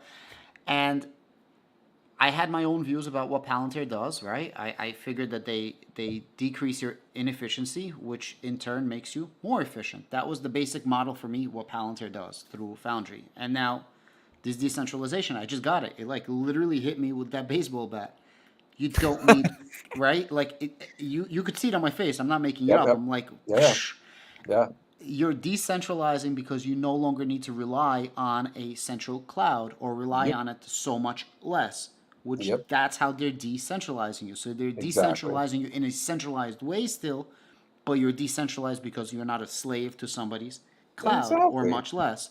Exactly. And they're not really inventing their own cloud, Palantir. They're inventing a new system altogether, which 100%. they're Edge Yep. AI, Exactly. which not only, and now with Apollo, they're allowing you to plug and play into many different clouds. So they're doing mini decentralization, which is then going to lead to full like, again, I'm just doing off the top of my head, but it like literally just fucked me up so much that he just had Alex from Ticker Symbol U. He just had that moment, Codestrap. When you were talking to Alex, that's the same thing that just happened to him. Totally, Bro, totally. this No, company minds is get huge. blown when we start talking Palantir meta, man. It's the metaverse. It's pretty cool.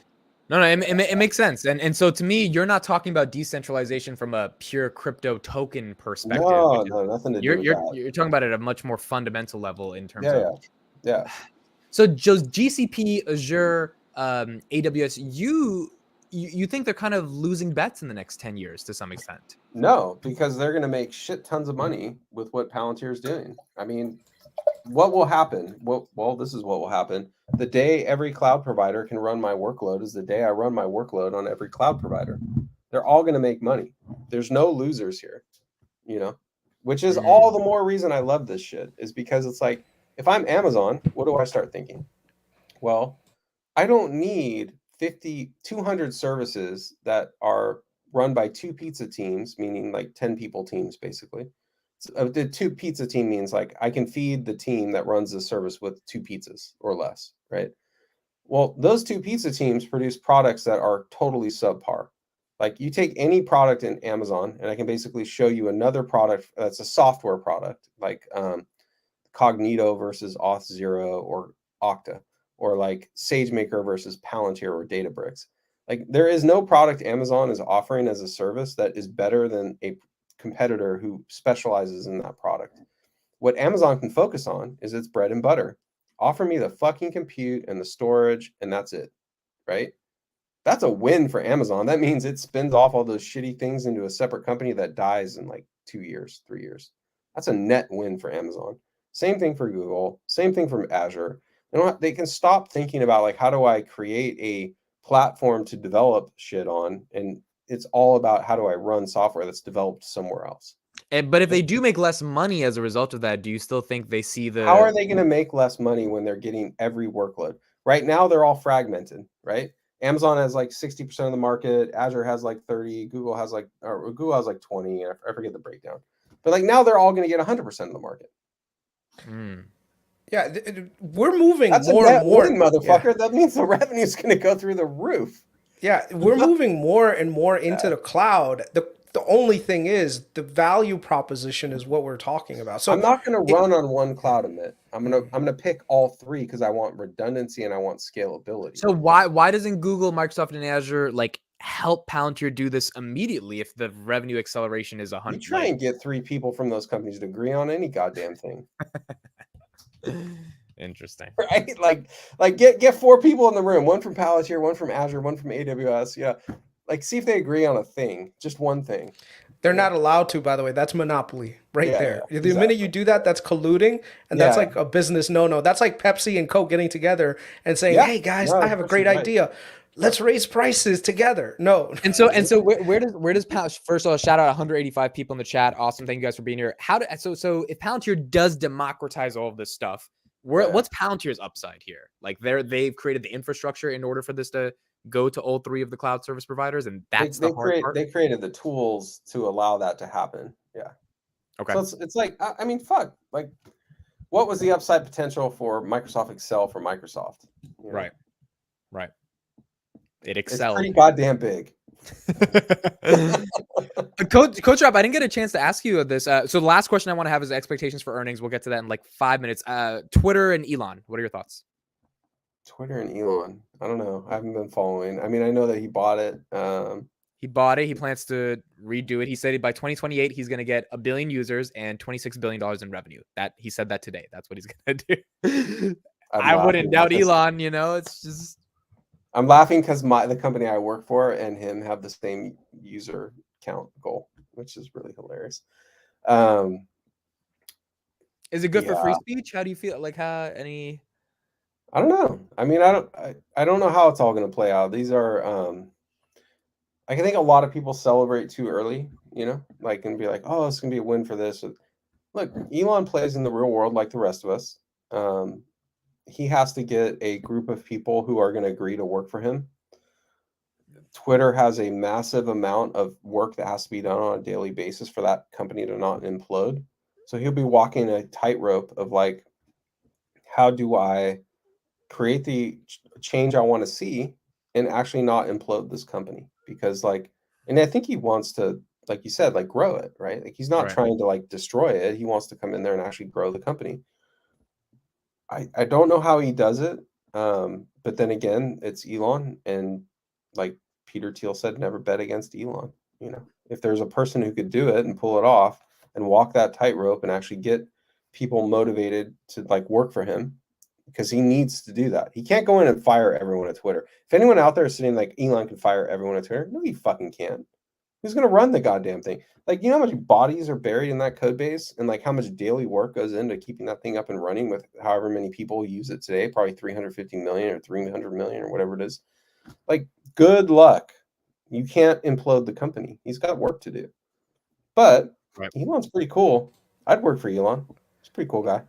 My question for him is around how do you monetize? Like, regardless, whether you have 1 billion, you have 2 billion, you have 3 billion, if Elon right now hates advertising, and that's the model by which most of these social media companies run their business. He's got bigger problems than advertising, man. He's got like, how do the engineers not burn the place down?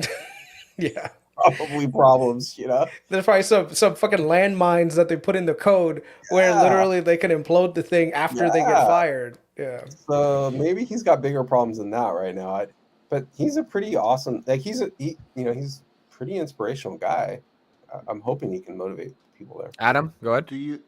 I was gonna say about the working for Elon. You remember Alex Karp? One of the reasons why he has the stock-based compensation, he was very adamant, saying, "Listen, we're a very cool company, but nobody's gonna pass up Tesla to come work for us." He said it openly. He's like, "That's where you want to be if you're the 1% of the 1%, right?" A lot of people would agree with that. Yeah. Fantastic, right? Which leads me to what you were just saying. How you were like, "Oh, I'm a good coder. I would work for Elon," right? Just to say, "Hey, I work for Elon."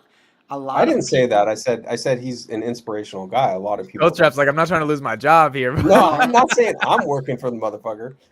I love what he's trying to do. I'm a free. I always say this. I'm a free speech absolutist. What does that mean? Well, when I grew up, we let Nazis walk in the street, you know, and we didn't punch them in the face, and we didn't burn down buildings. Like we put our big boy pants on and made better arguments, you know, like that's my generation. I grew up in an America that didn't do that kind of shit.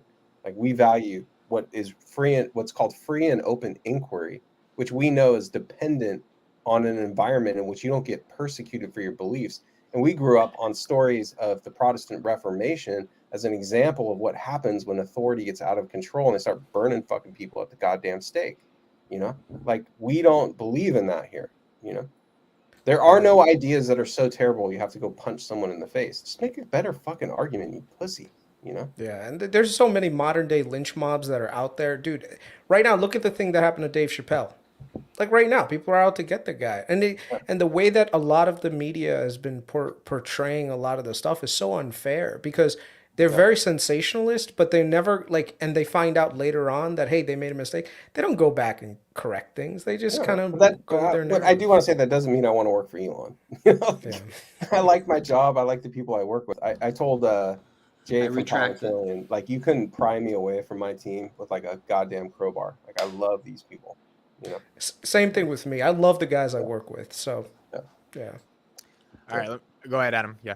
I was just gonna say the argument was that a lot of people are going to come to flock to Twitter to try to fix Twitter and make it better because of Elon. So they're now going to be attracting Tesla top talent, coders, and engineers, as opposed to before, people didn't want to work with Jack Dorsey, and definitely not the new CEO that they had after, right? I don't even know his name, but Yeah. nobody wants to, right?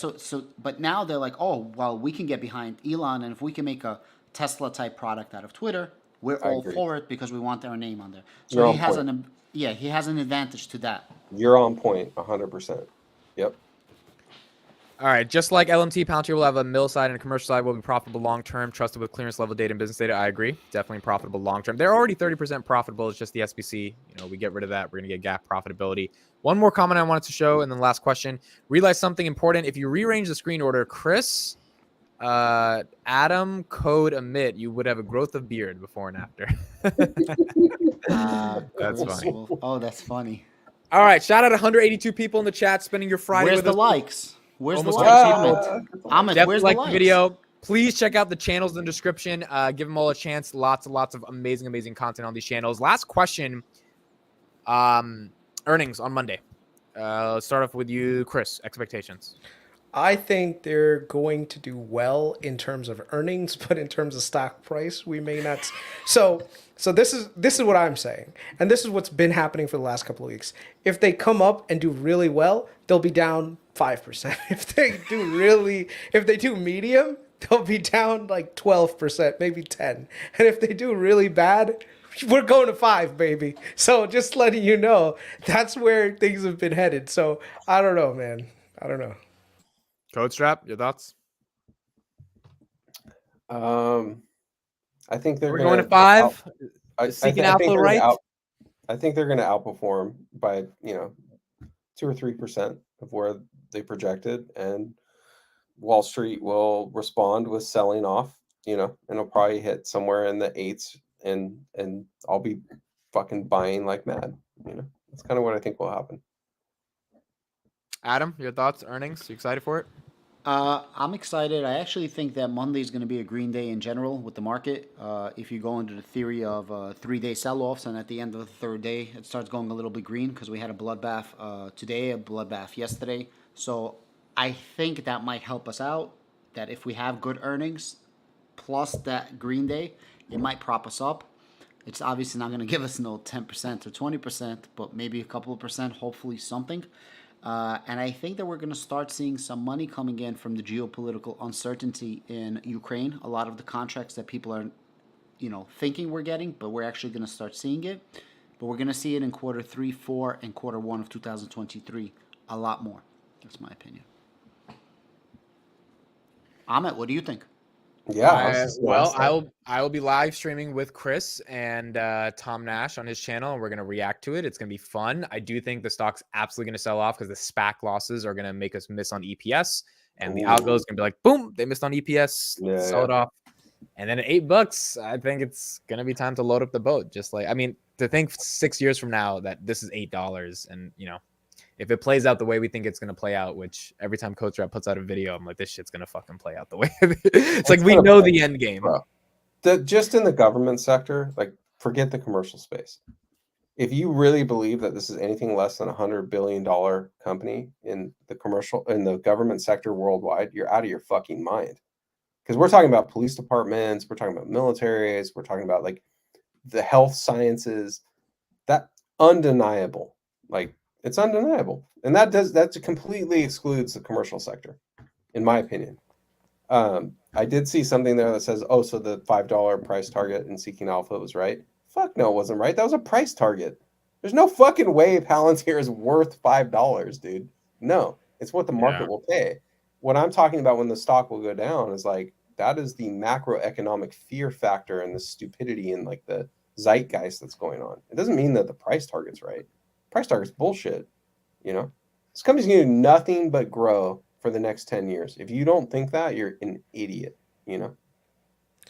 For me, I'm looking forward to seeing what kind of revenues these new contracts with energy companies. I invest in energy companies. I've invested in energy companies for the last 10 years. And the one thing I see that's starting to happen is a lot of these super majors or infrastructure plays, they're starting to get integrated with Palantir. And let me tell you, when they spend money, they throw money around. They're not like, oh yeah, give us $1 million discount. These people are $1 million a day and just doing operations. So when you're thinking about partnerships like Kinder Morgan, dude, Kinder Morgan is huge. So if Palantir can deliver efficiencies for Kinder Morgan will pay up 50 million, and which means that your revenue is going to shoot up like crazy with very little in terms of overhead. So I think a lot of companies right now, especially in the energy space where Palantir has proven itself, will end up being a big buoy for them going into the future, at least for the next 2-3 years. Because right now, a lot of these energy companies, they're flush with cash, but the one thing they're all trying to do is become even more efficient with their businesses. And it's not only that they need to be efficient to become more profitable, which is their ultimate goal, but with the crunch in terms of jobs and careers, you need to have that level of efficiency so you're not literally wasting time. You would rather actually have a product and pay for it that's going to reduce down your labor input. And if Palantir can help identify those gaps, that's going to be a huge value driver for them. So like I said, they'll be willing to pay. Look at how much BP ended up paying Palantir over the last, 5-10 years? That's been one of their biggest clients. Imagine right now the Chevrons of the world. Let me ask you something that probably isn't public, but it's probably happened. I have nothing to back this up by. There's literally zero, like, any information I've ever received. But like, what would be the value to BP of a prevented oil spill? Billions. That was directly the result of Palantir software. Billions. Even from a PR perspective, people wouldn't hate BP to this day. Do you guys know what predictive analytics is? Yeah. Right? Yeah, Do it's we know, just from context do we know clues. about like the potential in machine learning to make that like 1,000 times better than what it is today? Right? Palantir is enabling those kind of things. So if Palantir prevents one fucking oil spill, like one, that shit will go through the industry like wildfire, you know? And like, we already know its capabilities in warfare and in government, which the stakes are just as high. Like, seriously, guys, there is no way in which this company, in my opinion, doesn't just absolutely blow the doors off as a result of stuff like this. Do you guys see my screen? Yeah. Okay, you see this right here? One of the biggest problems that's happening right now is methane leaks. Methane leaks within the United States, because we right now produce so much natural gas, it's literally all across our economy, right? You see this company right here, Kairos? Who do you think they work with? Palantir. And let me tell you something about Kairos. Their foundry for builders platform, their former engineer, let me see, CTO, is actually a former, there it is, Ari Gersh. Actually was one of the chief guys in Palantir before he started working with this company. A lot of companies that we're starting to see like kind of present themselves and show up right now are companies that were either from a Palantir early person who got started with them or have actually had real big inputs into Palantir. That kind of network effect is going to be huge. It's going to be crazy. No, it's literally the second. 100% right on that, Chris. It's the second coming of the PayPal mafia. That's what I would say to you guys. 100% right about that. If I follow a lot of the people who have started their own companies and came out of Palantir, that most of them had been there about 7 or 8 years. It's fucking crazy, man. Like the quality they've produced, and those people will do nothing but help Palantir in the future.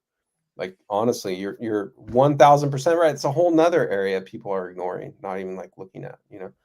But yeah, I mean, I think Shout out to Ice like, Mike 6969 $20 super chat. Great show, gentlemen. Codestrap, you killed it today. I mean, you really made Adam's head explode. You made my head explode in terms of like the idea that Google, Amazon, they could all get the benefit from Palantir's infrastructure and Microsoft. Yeah. It's amazing stuff. I mean, it's all theory until it happens too, guys. You know, don't take my word for it. You got to watch the markets. You got to watch what actually. Hey, I put out a video the other day that like basically called out their execution risk. You know, like they could fuck this up. It's not like everything's written in stone. You know, competitors are coming out every day. People are starting to understand their roadmap. There's a lot of really smart people, really talented engineers out there who are going to start competing with them. They need to execute. They have a very short window in which that execution can happen, or the technology industry will be waving to them in the rearview mirror, you know. Like it is that brutal out there. I don't want people to get their like hopes up. Not so much. I mean, there are areas in which Palantir will always have an advantage, which is government and classified areas. Like people aren't going there, which is also a reason why I like to invest. But what I want to point out is like nothing's a done deal. They have to execute. Judge them on their execution. Ask real questions at the fucking shareholders meetings. Like, why isn't this platform available to like the average developer? You know, everyone else is. Why aren't you? You know, ask questions like that. Maybe it'll Why bubble up isn't? to senior management. You know, Why not? I don't know. I've asked the question. I get cryptic answers, man, like that I can't understand, and I don't know. So it's crazy. Yeah. All I'm in the right. same boat as everyone else. I don't have like information you guys don't have. You know, every bit of information I get, I share on my channel so you guys can see it. That is true. That is true. Yeah. All right. Shout out to everyone who joined us today. 164 people here. Thank you, Adam and Codestrap, for joining us. Palantir Weekly Review. We need guests every week, and we're really happy that you guys come on and spread your knowledge and influence for the Palantir community. It means a lot, especially in these times when people are struggling with the stock price. I think as long as we know the stock price doesn't really reflect the reality of the company, and we get to have these types of conversations, it's important, because 5-6 years from now, if we are correct, it's gonna be amazing knowing that we did Bro, this. the company is amazing. Like I'm on their Slack channel now, so I get to like interact with the people a little bit. Dude, these guys are incredible. Like it's pretty fucking mind blowing. Like just to let you guys know, like if you've ever questioned like their talent pool or anything like that, like it's another level. It's crazy. And shout out to all the engineers over there, by the way. I just want to thank all the people who gave the super chats today. Thank you. Your super chats allow us to curse and Pretty much, 'cause actually this is getting demonetized. Yeah. that's pretty much we're all a bunch of potty mouths over here, so we always get demonetized. Well, I'm gonna always get Bro, demonetized. I did a 2-hour market open today. I played 11 seconds of, when the Joker fucking burns all the money in the Dark Knight, because I wanted to represent what was going on with the market. Yeah. 20 minutes after the live stream, YouTube's like, Marvel or the DC or whatever, they have a copyright claim on your fucking video. I'm like, motherfucker, it was 11 seconds of the Joker burning money, and you guys took away all the money from the video. It's like, all right, man. But shout out to Adam. He sent a super chat in the morning, so he covered the video. My pleasure. Shout out to the Wolfpack. I think Wolfpack gave out all of the super chats today. Yeah, Thank you. Wolfpack was in here heavy. so We need to proud get of- Adam every episode. Adam, just come on Yeah, every time. So proud of my guys, Bro, man. bro, I'm so one proud of day them. we're all going to be sitting together at a table in Vegas. We're going to be having cocktails together. You know this, right? Like, It's this Yeah. is going to happen. It's gotta happen. It's gonna happen. Dude, we need to go to Hooters. I can't believe Amit's never been to Hooters, dude. Well, it's like 1995. Like the world has moved on past Hooters. I'm man. okay with it. I'm just saying, Amit's never been to a Hooters. never We been to need to Hooters. take him to Hooters, dude. You know. Oh my Let's go to goodness. No, Hooters. we need martinis and blackjack and some maybe some white, maybe some smoking jackets. Let's go sit down. at a What's poker your table. favorite casino in Vegas, Codestrap?